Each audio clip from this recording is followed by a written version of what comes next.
ஒரு வாட்டி கரடி வந்து பிடிச்சிட்டு போயிடுது. அந்த கரடியை அடிச்சு கொண்டு போட்டுட்டு ஆடு அந்த தாவீது அந்த ஆடுகளை காப்பாத்திட்டு வரான்.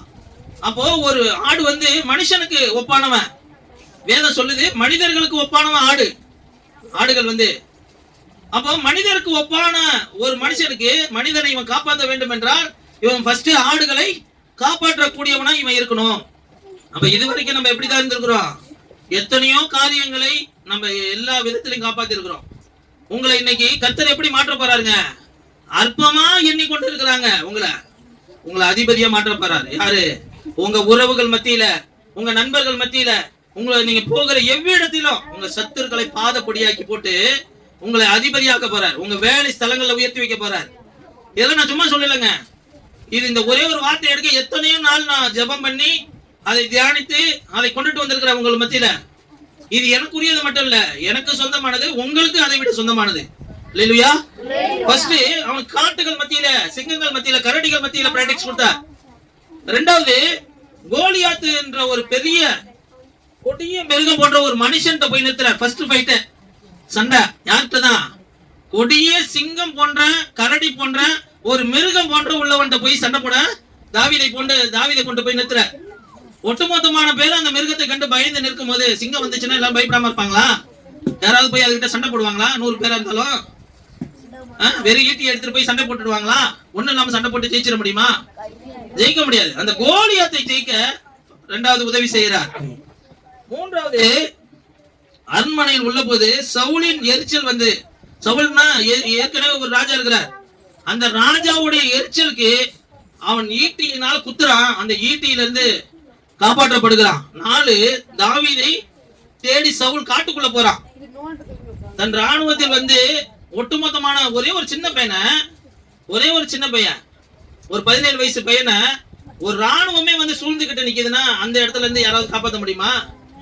ஒரு ராணுவம்னா எத்தனை ஆயுதங்கள் கொண்டு இருப்பாங்க.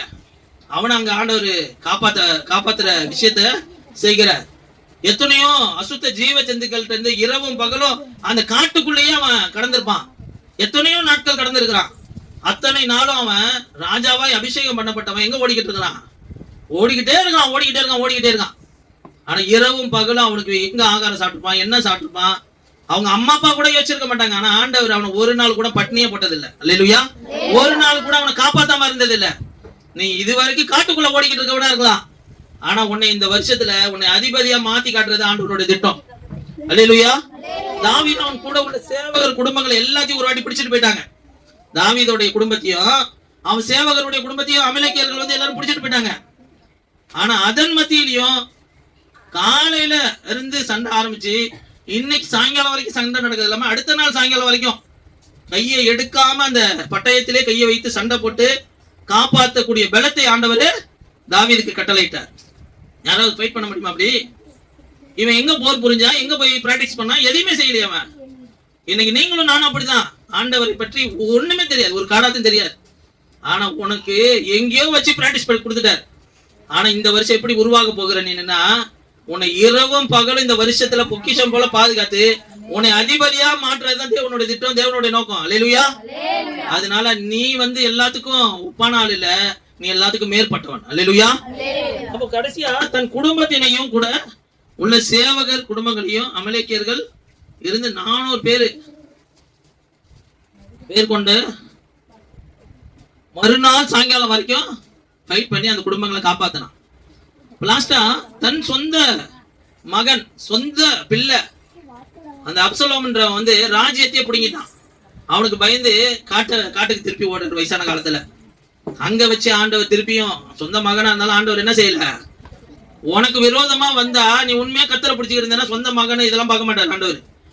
என் மகன் நீ, எனக்கு அதுதான். அப்ப சொந்த மகனா இருந்தாலும் அவனை கொல்ல கூட ஆண்டவர் யோசிக்கவே இல்லை. தாவீது என் இருதயத்துக்கு ஏற்றவன ஆண்டவர் வைத்திருந்தாரு. அது சரியான நேரத்துல அப்பாவை கொல்லணும்னு அவன் நினைக்கும் போது பிள்ளையே கொன்னுட்டார் கத்தரு. அப்படிதான் சொல்லணும். அப்ப அப்படிப்பட்ட நிலைமையில இருந்தாலும் ஆண்டவர் காப்பாத்தினார்.